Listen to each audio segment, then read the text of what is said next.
anyone's life in danger with these treatments. So we worked with one rope manufacturer. They sent us a bunch of ropes. We washed them and treated them with our disinfection protocol using the Lysol IC. And then we sent the ropes back to them and they did tests. So they're basically stretching the rope until the rope breaks. And that determines how strong the rope is after treatment. And what we found was that with stitched webbing, and this is meant to simulate a harness that you would use if you were wearing rappelling equipment, the treatment had no impact on it whatsoever. If anything, it made it slightly stronger. And people were like, what can possibly be? How can it be stronger? Well, woolite and the Lysol IC create like a surfactant, and it allows the fibers to actually slide over each other rather than just break. So it does actually make them a tiny little bit stronger. Not significant, but just a tiny little bit. And the same with rope. When you treat them using these protocols, there's no damage to sterling rope. We're working with the other manufacturers. They're not as excited about that coming forward because it does require work on their part. But hopefully we'll have that data by the end of the year. It's a lot of washing that we have to do. So the next big thing that we're working on right now is how to decontaminate bats in the environment, in situ. We kind of got a good handle on how to treat gear.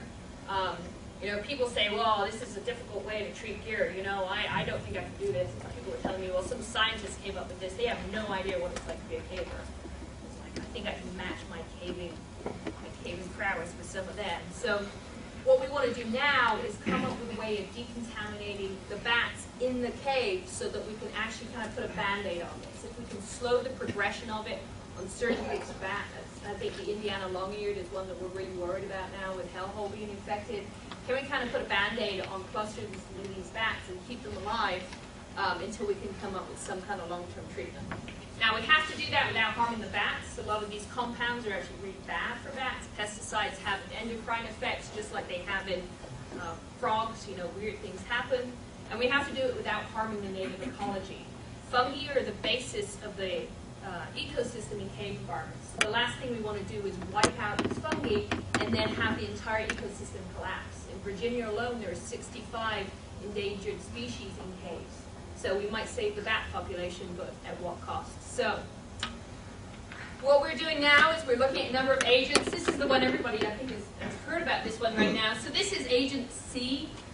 We haven't been telling people what it is because it's pretty easy to get a hold of it, and we don't want people using it without understanding what impact it has on the bats or the environment. So this is just a container. We've got Agent C, a drop of Agent C, and we have an agar plate up there that contains Geomyces panorum. This is a control. This is 2 months growth without exposure to Agent C, and this is 2 months growth with exposure to Agent C. And you can see there's actually no growth whatsoever, and a lot of the spores were deactivated. So we worked with Deanne Reeder to look at the impact of Agent C on healthy bats, and it didn't appear to have any impact on them. So we went into a mine. We're using mines because they're non-native systems, so we don't have to worry too much about the ecology because they simply didn't exist 100 years ago. It's really hard to see. You can see this better on my computer. But we created a big net, just kind of held down on the ground, and there are 2 tripods holding up petri dishes with Agent C, and it's kind of fumigating the area. You can actually smell it when you're about maybe 50, 60 feet away.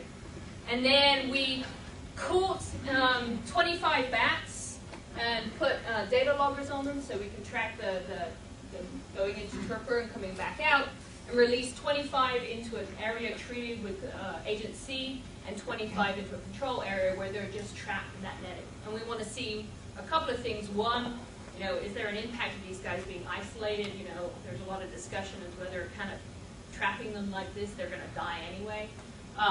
But also we want to try and test to see if Agent C is actually going to keep that 25 alive throughout the winter. This is a mine in Pennsylvania, and we detected white nose syndrome for the first time in this mine when we went to set this experiment up. And then the other thing we're doing is we're trying to come up with basically a biological treatment. We're trying to find species, fungal species in caves that will actually prevent the growth of Geomyces destructans. The idea is we can spray the bats down with the spores of a competing fungus and actually stop Geomyces destructans. As you can see, we've got a fairly large library of fungi that we've isolated. We've isolated over 500 fungi from Cumberland Gap Cave, and 20% of those are Geomyces species. Some of them even quite closely related to destructans, but it's not like those. Okay, so Geomyces are native organisms that live in these environments. Okay, so I only have 15 minutes, so I'll finish up there. This is the crew. Our seed funding was from the National Speleological Society. That's where we're able to work out most of the contamination issues. Now, U.S. Fish and Wildlife have funded us to do the treatment of bats in situ. This is who funds my real work. Not that this is the first other work. I didn't mean that. Other work. Yeah. Other work. Big science. And then just to thank Marcelo Kramer is my technician working on this, and he is great, kicks ass. Elizabeth Shelley does a lot of the Decon. Alexis Henry is going to develop the isolate library from Cumberland Gap. And I also want to thank Brooke, who's my partner in crime and excellent person to hang out and cook bats with the soft with. So anyway, thank you.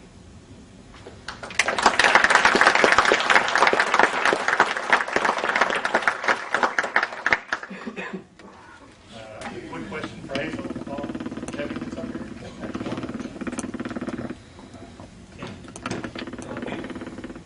Yeah. All right, nice. All right. I can just say one word. Bleach. What about it? And what about it? What does it do? And how does it compare to the others? Is that part of the new Decon? I think that's one thing I wasn't sure. When you said the Lysol. I took that slide out. I had a detailed slide in there, but I thought it was just going to take too much. The stuff is up on the Fish and Wildlife side. Bleach is as effective as the monobenzyl ammonium chloride, which is the quarks, the quartonium ammonium compounds.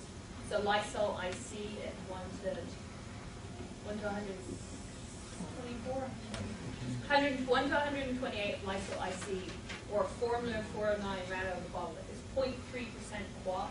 It's as effective as bleach, but it's what we use to treat ropes. It doesn't damage nylon, so you can use it on mist nets and they don't fall.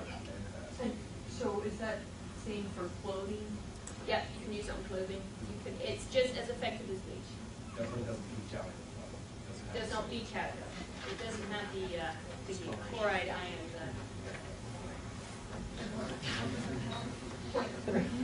0.3, a minimum of 0.3. So formula 409 right out of the bottle is 0.3, and Lysol LC at 128.